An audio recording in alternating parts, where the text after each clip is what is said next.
Good morning అండి. ఈరోజు మనం మాట్లాడుకునేది వక్ఫ్ బోర్డ్ బిల్లు పార్లమెంట్లోనూ రాజ్యసభలోనూ పాస్ అయింది.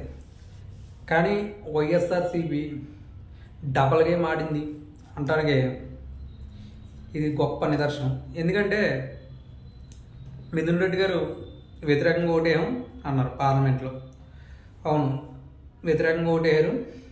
అయినా సరే బిల్ పాస్ అయింది. ఇండియా కూటమికి తరపునే ఓటేయారు వైఎస్ఆర్సీపీ. రాజ్యసభ వచ్చేటప్పటికి ఇండియా కూటమి బలం 88, అలాగే బీఆర్ఎస్ 4, అలాగే అన్నా డిఎంకే జయలలిత గారి పార్టీ ఇప్పుడు పళనిస్వామి గారు ఉంటున్నారు. ఆయన వాళ్ళకి 3 సీట్లు ఉన్నాయి. వాళ్ళు నెక్స్ట్ మిగిలిన అన్నీ కలిపి 95 వరకు వచ్చినాయి. ఇది ఇండియా కూటమికి. ఏది అన్నా డిఎంకే, బీఆర్ఎస్, నెక్స్ట్ ఇండియా కూటమి, ఈ 3 పార్టీలు కలిపి.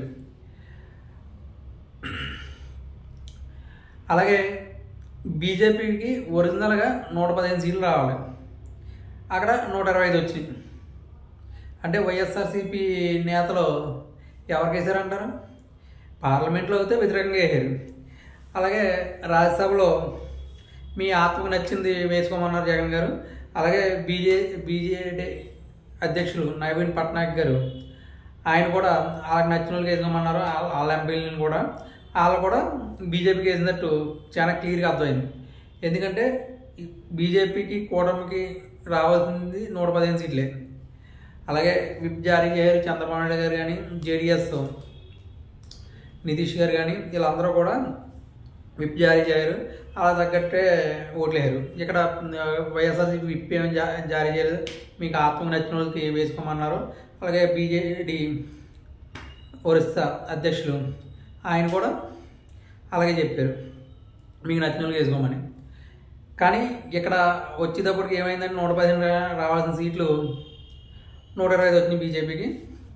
ఇక్కడ చాలా క్లియర్గా అన్నా డిఎంకే ఏంటి, బీఆర్ఎస్ ఏంటి, ఇండియా కూటమి సింధే గారు, సింధే గారు కాదు, శివసేన, అలాగే ఫరూక్ గారు, వీళ్ళందరూ ఉన్నారు కదా ఇండియా కూటమిలో. ఎస్పీ అఖిలేష్ యాదవ్ గారు, వీళ్ళందరూ కలిపి ఒక వర్గంగా ఇండియా కూటమిగా ఉన్నారు. మమతా బెనర్జీ గారు వీళ్ళందరూ కలిపి ఓటేసారు. కానీ బీజేపీకి 115 వస్తే గొట్టెక్కుదాం అనుకున్నారు. కానీ వీళ్ళకి 125 రావడంతో అంటే డబల్ గేమ్ ఆడారు. పార్లమెంట్లోకి వచ్చేటప్పటికేమో వ్యతిరేకంగా ఓటేసి, రాజ్యసభకు వచ్చేటప్పటికేమో బీజేపీ ఓటేసారు.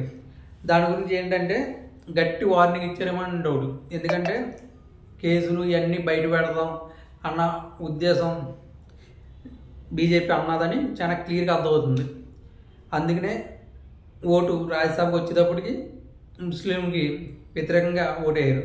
ఎందుకంటే ఇక్కడ ఉన్న అంజద్ బాషా గారు కానీ, అలాగే నూర్ షేక్ గారు గుంటూరు వెస్ట్ పోటీ చేయరు కదా, ఆమె కానీ, వీళ్ళందరూ కూడా ముస్లిమ్స్ టీడీపీలోను జనసేనలో ఉండొద్దు అని చెప్పారు. కానీ రాజ్యసభకు వచ్చేటప్పుడు వైఎస్ఆర్సీపీ నాయకులే ఓటేసారు.